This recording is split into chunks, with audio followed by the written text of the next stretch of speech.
तो after effect tough लगता है, मैं तुम्हें 30 डेज में जीरो से एडिटिंग सिखाऊंगा।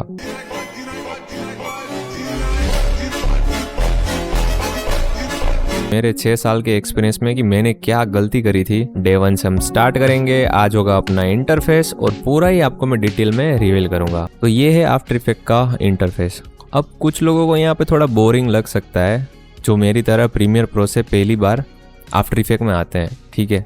बट सच बताओ तो ये बहुत ईजी है। जब तुम्हें ये सॉफ्टवेयर आ जाएगा तो तुम्हें बहुत मज़ा आएगा और फिर तुम प्रीमियर प्रो जैसे सॉफ्टवेयर तो छोड़ ही दोगे, ठीक है। तो यहाँ पे 1 बाय 1 हम देखेंगे पैनल्स, जितने भी यूआई पैनल्स है, ठीक है।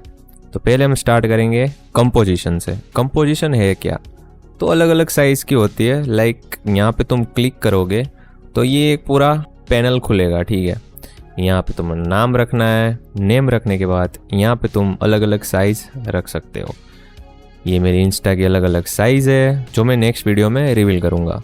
यहाँ पे तुम अपने वीडियो का रेशियो चेंज कर सकते हो। यहाँ पे ड्यूरेशन वगैरह रख सकते हो कि तुम्हें स्टार्ट कहाँ से करना है और ड्यूरेशन कितनी रखनी है, ठीक है। फिर बैकग्राउंड कलर रखना है तो ठीक है, बाकी स्किप कर सकते हो। एडवांस, ये कुछ सेटिंग्स है जो मैं फ्री में आपको दिखा रहा हूँ। जितने भी तुम ट्रांजिशन करोगे ना, तो ये बहुत इंपॉर्टेंट है, तो ये सेटिंग्स कॉपी कर लेना। यहाँ से फिर तुम्हें कर देना है ओके। तो ये एक हो गया 25 मिनट का एक कंपोजिशन। लेंथ ज़्यादा लग रही है तो राइट क्लिक करके कंपोजिशन सेटिंग में 0 और यहाँ पे लाइक रील की जितनी ड्यूरेशन होती है। ये करने के बाद हमें भूलना नहीं है Ctrl+S। यहाँ पे तुम्हें सेव करना है Day 1। और हाँ, साथ साथ में तुम्हें असाइनमेंट दूंगा, ठीक है। कमेंट सेक्शन में तुम्हें मुझे बताना है कि तुम कितना सीख रहे हो और कितना आ रहा है तुम लोगों को, ठीक है, समझ में। और हाँ, सजेशन दे सकते हो कि Day 2 में हम क्या कर सकते हैं वगैरह वगैरह। उसके बाद यहाँ पे कर देना है सेव। सेव करने के बाद अब आते हैं पैनल्स की बारी। तो डेमो के लिए यहाँ पे मैं लूँगा टेक्स्ट, जो तुम यहाँ से ले सकते हो। टी प्रेस करके भी कर सकते हो। ओके, पहले तो ऊपर के पैनल में यहाँ पे जितने भी वो देख लेते हैं। ये है मेन सिलेक्टिव टूल, जो तुम वी से भी कर सकते हो। अच्छा हाँ, इसमें सबसे इम्पोर्टेंट पार्ट है वो कीबोर्ड शॉर्टकट्स, जो मैंने ऑलरेडी बना के रखे हैं और मैं तुम्हें वीडियो के एंड में दे दूंगा, ठीक है। उसके बाद आता है हैंड टूल। तो पूरा जो यहाँ पे प्रोजेक्ट होता है, ठीक है, इसे तुम ड्रैग कर सकते हो। अच्छा, कहीं गलती से भी तुम यहाँ से ऐसे छूट गया तुम्हारे से, ठीक है, तो सिंपल यहाँ से फिट अप टू 100 कर देना है। रही बात सेटिंग की, तो यहाँ पे तुम फुल, हाफ, थर्ड, क्वार्टर करोगे। ये ऐसा समझ लो कि तुम्हारा जो एडिट है वो लैग नहीं करेगा, ठीक है। फुल में थोड़ा लैग कर सकता है, बट अच्छा जीपी होगा तो कोई भी दिक्कत नहीं होगी। फिर आते हैं यहाँ पे, ये है जूम टूल। क्लिक करोगे तो वो पार्ट जूम होगा, ठीक है। माउस से स्क्रॉल करके तुम अप डाउन भी कर सकते हो।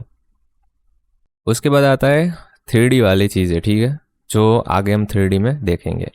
फिर रोटेशन टूल है, जिसे हम रोटेट कर सकते हैं, जो मैंने भी अभी तक यूज़ नहीं किया था, आज मैं देख रहा हूँ, अच्छा है, ठीक है। फिर आगे हम देखेंगे कि एनिमेशन कैसे करते हैं। उसके बाद है रेक्टेंगल टूल।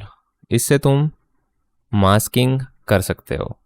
वी प्रेस करोगे या एम प्रेस करके मास्क में आओगे तो सिंपल तुम इसे ड्रैग ऐसे कर सकते हो, जो जो पार्ट तुम्हें रखना हो। मास्क पे क्लिक करके ये पूरा तुम ऐसे ड्रैग कर सकते हो।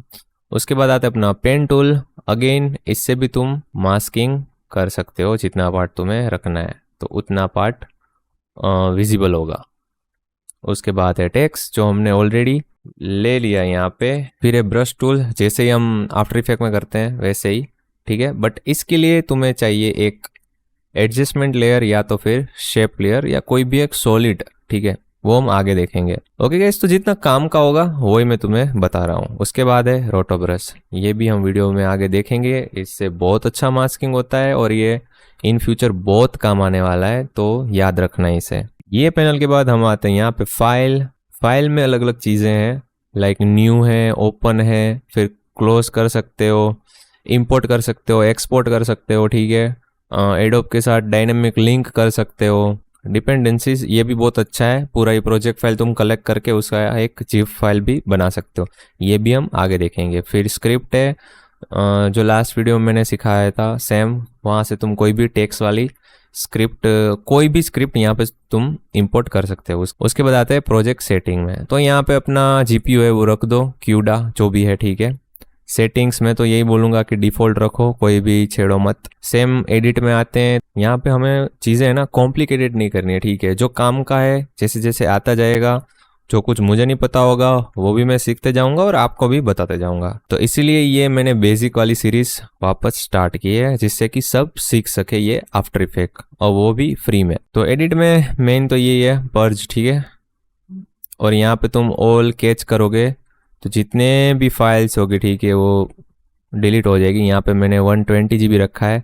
और हाँ, हो सके तो 32 रैम रहेगी तो थोड़ा अच्छा रहेगा, 60 में थोड़ा लैग करेगा। रही बात जीपीयू की, तो 30-50 से तो ज़्यादा होना ही चाहिए, तो स्मूथ चलेगा। और हाँ, एसएसडी यूज़ करो। फिर जैसे ही यहाँ पे आते हैं तो ये एक सेटिंग है, मैं आपको दिखाता हूँ, इम्पोर्टेंट। तो यहाँ पे थोड़ा देखना कि RAM reserve for other application, तो उसमें 5 या फिर 6 रखना, वरना सब कुछ लैग करेगा। कुछ सेटिंग्स वगैरह, अच्छा हाँ, ये 2026 है, ठीक है। इसका जुगाड़ मैं आपको प्रोवाइड करवा दूंगा। तो यहाँ पे स्टार्टअप एंड रिपेयर से तुम पूरा ही रीसेट कर सकते हो सेटिंग्स, अगर कुछ भी भूल जाते हो तो। धीरे धीरे एडोबी वाले यहाँ पे अच्छा इंप्रूवमेंट कर रहे हैं। फिर स्क्रिप्ट में यहाँ पे ये अलो कर देना। मेन ये है डिस्क, यहाँ से जितना भी हो सके ना, लाइक तुम्हारे पास खाली पड़ा हो कोई भी एसएसडी या फिर हार्ड डिस्क, तो 200 से 300 GB कर देना यहाँ पे। और टेम्परेचर एक फोल्डर बना लेना और वहाँ पे सब कुछ जाने देना, चूज़ फोल्डर करके। और ये क्लीन करते रहो 1-1 महीने, या फिर जो तुम्हें ठीक लगे उतने टाइम पे, 1-1 वीक या 2 वीक। तो ये इंपॉर्टेंट सेटिंग है। फिर कंपोजिशन है, यहाँ से तुम रेंडर कर सकते हो। फिर लेयर से, इसमें बहुत सारी इफेक्ट है, ठीक है, जो हम 1 बाय 1 देखेंगे डिटेल में आगे। फिर एनिमेशन, यहाँ पे तुम एनिमेशन जो प्रीसेट है वो सेव कर सकते हो, अप्लाई कर सकते हो, ठीक है। कोई भी कॉपी पेस्ट कर सकते हो, वो भी आगे देखेंगे हम। फिर है व्यू, तो व्यू पे कभी कभी ये कंट्रोल तुम भूल जाते हो, ठीक है, तो यहाँ से तुम ये कर सकते हो, शो लेयर, ठीक है। फिर ग्रिड भी यहाँ से कर सकते हो। चलो अब ग्रिड की बात चलिए तो यहाँ से ही दिखा देता हूँ। यहाँ से तुम ग्रिड कर सकते हो। अगर तुम्हारा सॉफ्टवेयर हैंग कर रहा है, लैग कर रहा है, तो यहाँ एडेप्टिव रिजोल्यूशन रख देना, थोड़ा फास्ट हो जाएगा, ठीक है। उसके बाद विंडोज़ में वर्क स्पेस, यहाँ पे अलग अलग तुम बना सकते हो। मैंने खुद का एक बना के रखा हुआ है, यहाँ पे तुम देख सकते हो सारे प्लगइन। तो ये 24 का मैंने एक बना के रखा था, जो शॉर्टकट है। मुझे जल्दी में जो भी चाहिए वो मैं ड्रैग एंड ड्रॉप करता हूँ जस्ट, ठीक है। और यहाँ पे भी मैंने अलग अलग प्लगइन्स रखे हुए हैं, तो इसे मैं वापस स्टैंडर्ड कर देता हूँ, जिससे कि आप लोगों के साथ मैं 1 to 1 सेम लेवल पे आ सकूं, ठीक है। रही बात प्लगइन्स की, तो यहाँ पे बहुत सारे प्लगइन्स दिखेंगे। यहाँ पे तुम्हें अगर इफेक्ट कंट्रोल नहीं मिलता तो ये विंडोज़ ही है जहाँ पे तुम्हें सब कुछ मिल जाएगा, ठीक है। ट्रैकर है, फिर 3D रिलेटेड कुछ भी है, इफेक्ट्स एंड प्लगइन्स है, ठीक है। फिर इसे तुम ऐसे ड्रैग करके ऐसे बीच में डाल सकते हो, ये थोड़ा यहाँ पे यूज़फुल रहेगा। फिर इसे ड्रैग भी कर सकते हो। फिर यहाँ से टाइमलाइन चेंज कर सकते हो। स्नैपिंग है, अच्छा टूल है, स्नैपिंग से ये थोड़ा ड्रैग एंड ड्रॉप में सही रहेगा। फिर आती है ये पैनल, यहाँ पे मैंने इफेक्ट कंट्रोल एंड प्रोजेक्ट रखा है। यहाँ से तुम जीपीयू का सेटिंग देख सकते हो। यहाँ पे कंपोजिशन सेटिंग है, कुछ डिलीट करना हो, लाइक कंपोजिशन है, यहाँ से डिलीट करना है तो डिलीट कर सकते हो। फिर आगे आगे हम देखेंगे कि कैसे एनिमेशन बना सकते हैं, ठीक है, वो भी बहुत ईजी है।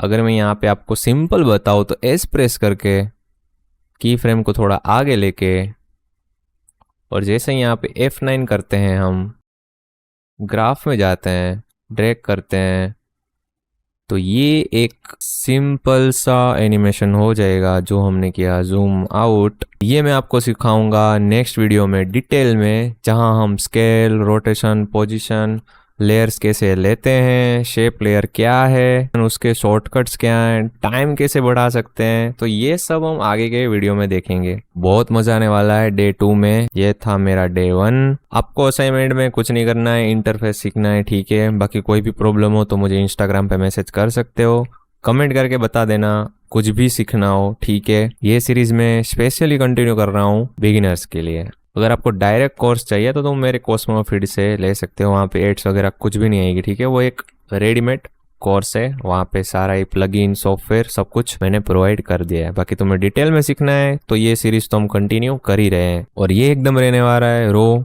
जैसे कि किसी यूट्यूबर ने इतना डिटेल में नहीं सिखाया होगा जो मैं तुम्हें मेरे 6 सालों के एक्सपीरियंस में सिखाने वाला हूँ, ठीक है।